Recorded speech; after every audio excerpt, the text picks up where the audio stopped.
Hi friends, welcome to creative hub. ഇന്നിതാ തേങ്ങ വറുത്തരച്ച ചിക്കൻ കറീൻ്റെ റെസിപ്പി ആയിട്ടാണ് വന്നിട്ടുള്ളത്. അടിപൊളി ടേസ്റ്റാണ് കേട്ടോ.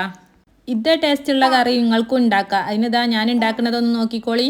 ആദ്യം ഇതാ പാൻ വെച്ച് കൊടുത്തിട്ട് പാൻ ചൂടാകുമ്പോൾ അതിലേക്ക് കുറച്ച് വെളിച്ചെണ്ണ ഒഴിച്ച് കൊടുക്കുന്നുണ്ട്. എന്നിട്ട് കുറച്ച് വലിയ ജീരകം ചേർത്ത് കൊടുക്കുന്നുണ്ട്. പിന്നെ ഇതാ കുറച്ച് കറിവേപ്പിലയും കൂടെ ഇട്ട് കൊടുത്തിക്കണ്.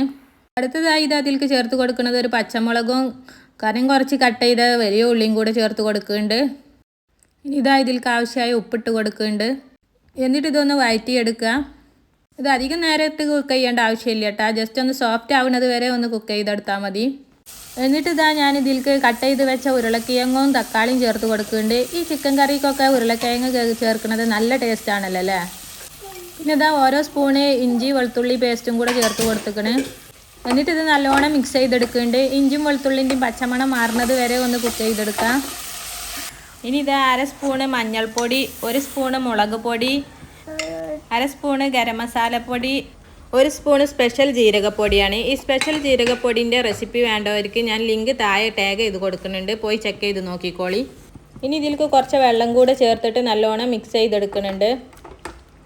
എന്നിട്ട് ഇതാ കഴുകി വൃത്തിയാക്കി വെച്ച ചിക്കൻ്റെ പീസ് ഇതിലേക്ക് ഇട്ട് കൊടുക്കുന്നുണ്ട്. വീണ്ടും നല്ലോണം മിക്സ് ചെയ്തിട്ട് അടച്ച് വെച്ചിട്ട് തന്നെ കുറച്ച് നേരം നമുക്കിത് കുക്ക് ചെയ്തെടുക്കാം. അപ്പോൾ അത് റെഡി ആകുമ്പോഴത്തേന് അതിലേക്ക് വേണ്ട അരപ്പ് തയ്യാറാക്കിയെടുക്കുക. അതിന് വേണ്ടി ഞാനിത് വറുത്ത തേങ്ങ എടുത്തിട്ടുണ്ട്. ഈ തേങ്ങ വറുത്തതിൻ്റെ റെസിപ്പി വീഡിയോ മുമ്പ് അപ്ലോഡ് ചെയ്തിട്ടുണ്ട്. അപ്പോൾ ഇതിൽ എന്തെല്ലാം ഇൻഗ്രീഡിയൻസാണ് ഞാൻ ചേർത്തിട്ടുള്ളതെന്ന് കാണണം എന്നുള്ളവർ ആ ലിങ്ക് പോയി ഒന്ന് ചെക്ക് ചെയ്ത് നോക്കിക്കോളി. അങ്ങനെ തേങ്ങ വറുക്കാൻ ആവശ്യമായ വെള്ളം കൂടെ ചേർത്തിട്ട് അതൊന്ന് അരച്ചെടുക്കുന്നുണ്ട്. അപ്പോൾ ഇതേപോലെ നല്ല ഫൈൻ പേസ്റ്റായിട്ട് തന്നെ അരച്ചോളിട്ടാം. അങ്ങനെ ചിക്കനൊന്ന് നോക്കിയപ്പോൾ ഇതാ പകുതി വേവായിട്ടുണ്ട്. അപ്പോൾ ജസ്റ്റ് ഒന്ന് അത് ഇളക്കി കൊടുത്തുക്കാണ്ട് വീണ്ടും അടച്ച് വെച്ചിട്ട് ഒന്നും കൂടെ കുക്ക് ചെയ്തെടുക്കുന്നുണ്ട്. കുറച്ച് നേരം കഴിഞ്ഞ് തുറന്ന് നോക്കിയപ്പോൾ ചിക്കനും കിഴങ്ങൊക്കെ നല്ല പാകത്തെ വേവായിട്ടുണ്ട്. കിഴങ്ങൊന്നും ഉടഞ്ഞിട്ടില്ല, എന്നാൽ നല്ല വെന്തും ചെയ്തിക്കണേ. ഇതേ പരുവത്തിലാണ് കേട്ടോ വേണ്ടത്.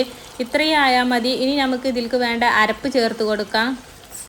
അങ്ങനെ അരപ്പ് ചേർത്ത് കൊടുത്ത ഉടനെ തന്നെ അതിലേക്ക് ആവശ്യമായ വെള്ളം കൂടെ ചേർത്ത് കൊടുക്കുന്നുണ്ട്.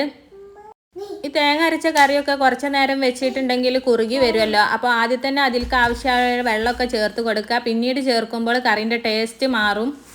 തേങ്ങ ചേർത്തിട്ടുണ്ടെങ്കിൽ പിന്നെ അധികം നേരം ഇട്ട് കുക്ക് ചെയ്യേണ്ട ആവശ്യമില്ല കേട്ടോ. ജസ്റ്റ് ഒന്ന് തിള വരുന്നത് വരെ ഒന്ന് കുക്ക് ചെയ്തെടുത്താൽ മതി.